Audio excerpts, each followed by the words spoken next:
Assalamualaikum warahmatullahi wabarakatuh. Salam sejahtera bagi kita semua. Selamat pagi menjelang siang. Selamat beraktivitas Bapak Ibu semua. Hari ini kita mencoba kembali membuat gagasan-gagasan unik berkaitan dengan pengujian norma hukum di Indonesia. Hari ini kita mencoba bagaimana memberikan kontribusi berkaitan dengan penataan kelembagaan pengujian norma hukum di Indonesia dalam gagasan satu atap. Gagasan kelembagaan satu atap pada Mahkamah Konstitusi. Yang tentu gagasan tadi berangkat dari problem-problem yang ada. Problem-problem konstitusional yang selama ini mengalami kebuntuan konstitusi. Yang selama ini menjadi harapan banyak pihak bagaimana bisa menciptakan sebuah desain pengujian norma hukum yang ideal sebagai sebuah mekanisme perlindungan pemenuhan hak konstitusi warga negara yang ideal. Karena pengujian norma hukum itu merupakan salah satu wujud bagaimana perlindungan dan pemenuhan hak konstitusional itu bisa dilaksanakan oleh sebuah lembaga negara yang terpercaya dan modern. Sistem peradilannya tentu juga harus modern. Namun kita awali sebagai sebuah gagasan, kita awali dengan hal-hal yang sifatnya umum, bahwa perlu dipahami norma hukum di Indonesia dalam konteks hierarki peraturan perundang-undangan, bahwa sebuah norma hukum tadi berada dalam sebuah sistem atau suatu sistem yang bersifat hierarkis, berjenjang, berkelompok, dalam kelompok undang-undang, dalam kelompok PP, dalam kelompok perda. Norma-norma hukum tadi bersumber berdasarkan pada norma yang lebih tinggi. Gagasan pelembagaan ini tentu bertujuan bagaimana sistem hierarki norma hukum tadi berjalan secara baik, berjalan sempurna. Selain ada mekanisme pengujian undang-undang yang lebih baik. Gitu. Tapi bagaimana harmonisasi norma hukum ini dapat tercipta dengan baik. Karena kita tahu bahwa banyak sekali regulasi di Indonesia yang tidak harmonis. Gitu. Jadi itu yang kemudian menjadi alasan. Kenapa? Karena derajat harmonisasi ini menentukan bagaimana validitas sebuah norma itu diterapkan. Kalau kemudian banyak pertentangan, banyak konflik antar norma hukum, itu akan menyebabkan negara hukum kita ini tidak baik. Gitu. Makanya dibutuhkanlah lembaga negara yang berwenang untuk melakukan pengujian norma hukum. Dengan harapan bahwa sistem norma hukum tadi tercipta dengan baik. Namun perlu dipahamin bahwa sistem konstitusi yang melahirkan lembaga-lembaga negara yang berwenang untuk melakukan pengujian peraturan perundang-undangan tadi belumlah menjadi sebuah sistem yang ideal. Ada 3 hal yang menjadi latar belakang kenapa sebuah sistem pengujian perundang-undangan di Indonesia tidak ideal. Pertama, dalam konteks kelembagaan, Undang-Undang Dasar kita itu memberikan kewenangan pengujian undang-undang dan kewenangan pengujian peraturan perundang-undangan di bawah undang-undang dengan 2 lembaga yang berbeda. Ini dalam konteks judicial review. Judicial review itu adalah peninjauan terhadap peraturan yang dilakukan oleh lembaga kekuasaan kehakiman.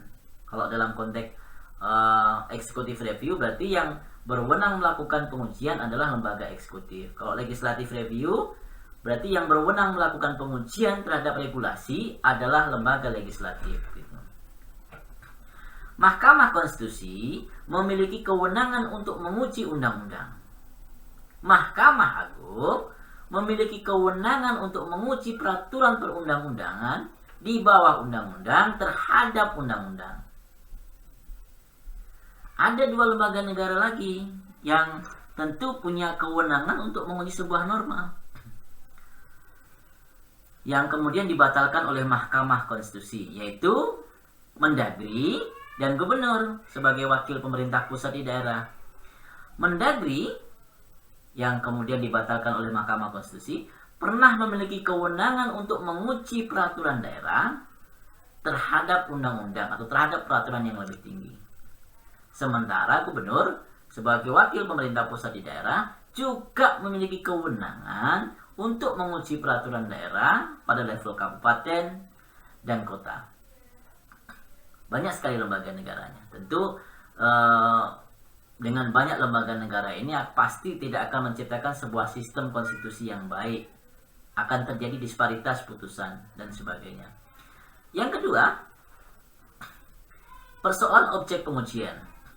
Betul, undang-undang sudah diuji, PP sudah diuji, Perda sudah diuji, ada lembaga yang menguji. Tetapi ketetapan MPR yang bersifat mengatur, itu belum ada lembaga yang mengujinya. Pernah diajukan ke Mahkamah Konstitusi yang kemudian ditolak oleh Mahkamah Konstitusi dengan alasan tidak memiliki kewenangan. Yang kedua,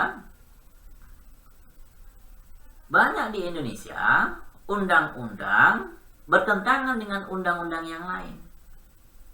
Atau kalau menurut pendapat saya, ini pertentangan secara horizontal pada level kelompok norma.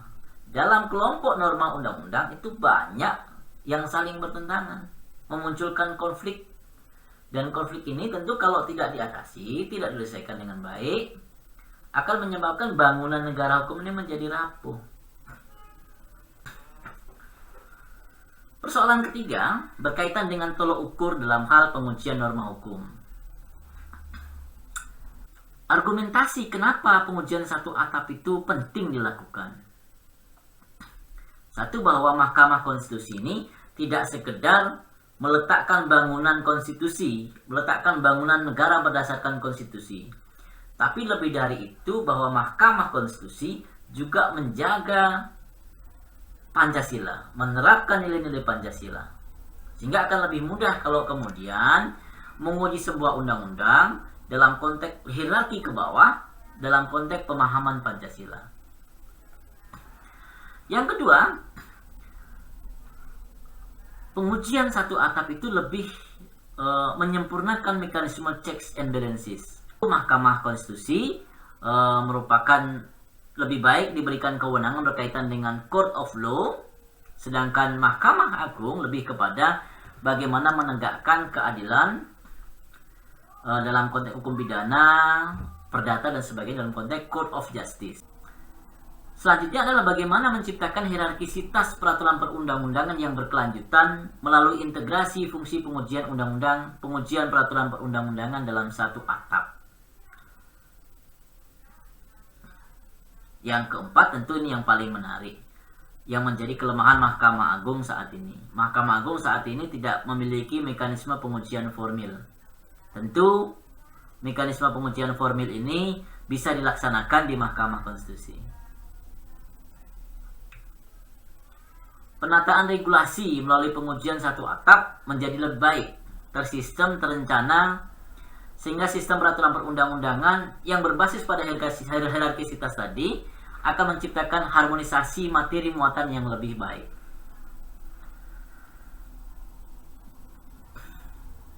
Yang selanjutnya adalah bagaimana pengujian produk hukum merupakan pintu masuk. Jadi misalkan begini, ini ada perda yang bermasalah, diujikan kepada Mahkamah Konstitusi. Maka Mahkamah Konstitusi bisa menilai undang-undangnya, bisa menilai PP-nya, bisa menilai perpresnya, sampai konstitusinya. Dari urutan hierarkisitas tadi, mana yang bermasalah? Sekalipun perda itu sangat banyak sekali, tapi implikasi yuridisnya dapat diberlakukan secara nasional. Ini terkait dengan argumentasi pengujian satu atap. Lebih sependapat bahwa TAP MPR itu juga diuji di Mahkamah Konstitusi. Tafsir progresif ini tentu dilatar belakangi bahwa sebenarnya TAP MPR itu juga merupakan regulasi yang memang pada waktu itu produk hukum yang dikeluarkan oleh MPR. Secara ideal, secara konstitusi harus ada kewenangan lembaga negara yang berkaitan dengan pengujian TAP MPR ini. Argumentasi selanjutnya adalah berkaitan dengan objek pengujian peraturan perundang-undangan di bawah undang-undang. Banyak sekali peraturan daerah yang dia merujuk kepada konstitusi, tidak merujuk kepada undang-undang, sehingga banyak sekali pertentangan yang terjadi antara peraturan daerah dengan konstitusi. Sementara Mahkamah Konstitusi tidak berwenang menguji peraturan di bawah undang-undang terhadap konstitusi. Mahkamah Agung memiliki kewenangan untuk menguji peraturan perundang-undangan di bawah undang-undang, termasuk Perda, dengan tolok ukur undang-undang atau peraturan yang lebih tinggi. Tidak boleh Mahkamah Agung menggunakan tolok ukur konstitusi. Nah, bagaimana ketika terjadi persoalan yang saya sebutkan tadi? Ternyata Perda A itu langsung merujuk kepada konstitusi dan bertentangan dengan konstitusi.